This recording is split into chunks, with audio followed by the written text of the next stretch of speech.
Protest کرنا خاموش protest ہو یا ہنگامہ خیز ہو، سلف کا منہج نہیں رہا ہے۔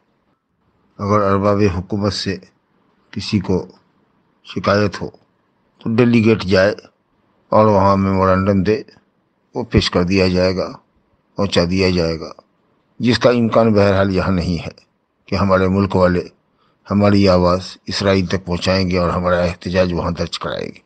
تو سوائے اس کے کہ نیتا گیری ہے یہ، اور دکھانا ہے کہ ہم کو فلسطین سے بہت ہمدردی ہے، محبت ہے، اس ریاکاری کے سوا کچھ نہیں ہے۔ اس لیے ایک تو یہ منہج کے خلاف ہے، دوسرے بے فائدہ عمل ہے۔ ہو سکتا ہے کہ اس خاموش پروٹیسٹ کے اوپر بھی کچھ بیڈ ایلیمنٹس ایک آدھ دو روڑے اچھال دیں، اور جس کے جواب میں ادھر سے بھی کچھ ہو جائے اور پھر پولیس کو مداخلت کا موقع مل جائے اور معاملہ سنگین ہو جائے۔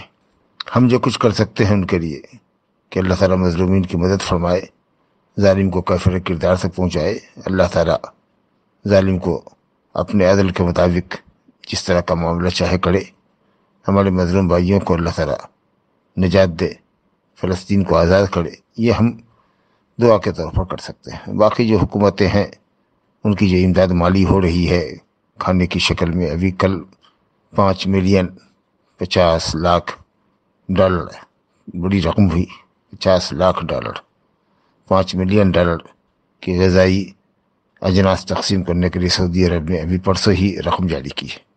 یہی سب کچھ کر سکتے ہیں۔ گفت و شنید کے سوا کوئی طریقہ فلسطینیوں کے مسئلے کا اسرائیل سے حل کے لیے کارآمد نہیں ہے، کیونکہ ان کے پیچھے پوری یورپ طاقت ہے اور ادھر اسرائیل مضبوط ہے فلسطینیوں کے مقابلے میں۔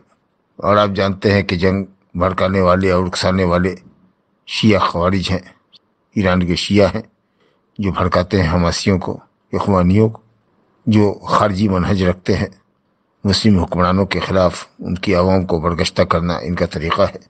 تو خوارج اور شیعوں کی ملی جلی بھگت کے نتیجے میں فلسطین کی معصوم عوام پس رہی ہے۔ یہ جنگ انہوں نے بھڑکائی ہے، اپنے مزے لوٹ رہے ہیں، عوام کو کٹوا رہے ہیں۔ یہ وقت بہرحال اس طرح کی خوفناک جنگ چھیڑنے کا نہیں تھا اور لمبی جنگ لڑنے کا نہیں تھا۔ فعل اللہ المشتکا، اپنے دکھ درد کو ہم اللہ کے سامنے پیش کر سکتے ہیں۔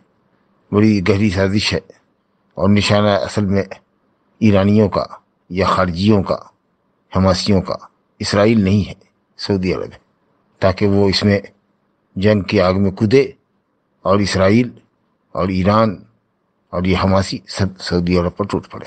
تو سعودی عرب الحمدللہ اس کی سیاست اور اس کی قیادت اتنی بیوقوف نہیں ہے، بہت دراندیش قیادت ہے۔ وہ سمجھ رہے ہیں کہ اس خطے میں فلسطین نشانہ ہے یا فلسطین بہانہ ہے، اسرائیل نشانہ ہے، لیکن اصل میں نشانہ جو ہے وہ سعودی عرب ہے، ایک واحد ملک جو توحید پرستوں کا ملک ہے۔ اسے وہ مالی مدد کر رہے ہیں، اقوام متحدہ میں گفتگو کر رہے ہیں، کسی طرح کا سفارتی تعلق بحال رکھنے کے لیے یا بحال کرنے کے لیے اسرائیل سے وہ شرط لگا رہے ہیں کہ غزہ کو آزاد کرنا ہوگا، فلسطین کو آزاد ریاست کی حیثیت سے تسلیم کرنا پڑے گا۔ اور یہ بات کسی بھی طریقے سے شیعوں کو پسند نہیں ہے، ایران کے رافضیوں کو پسند نہیں ہے اور خوارج کو پسند نہیں ہے، کیونکہ وہ سمجھ رہے ہیں کہ اگر یہ معاملہ ہو گیا تو پھر مدعا ہی ختم ہو جائے گا، پھر سعودی عرب ہم لوگوں کی گرفت سے نکل جائے گا۔ تو بڑی گہری سازش، اللہ تعالیٰ ان سازشوں کو ناکام کرے، فلسطین کو آزاد کرے، اور سعودی عرب کے اللہ تعالیٰ اور دوسرے ممالک کے اللہ تعالیٰ حفاظت فرمائے، اور اعدائے اسلام چاہے وہ شیعہ اور خوارج ہوں یا یہود و نصارہ ہوں یا مشرکین ہوں، اللہ تعالیٰ ان سب کے شر سے مسلمانوں کو محفوظ رکھے۔ ہذا وباللہ التوفیق۔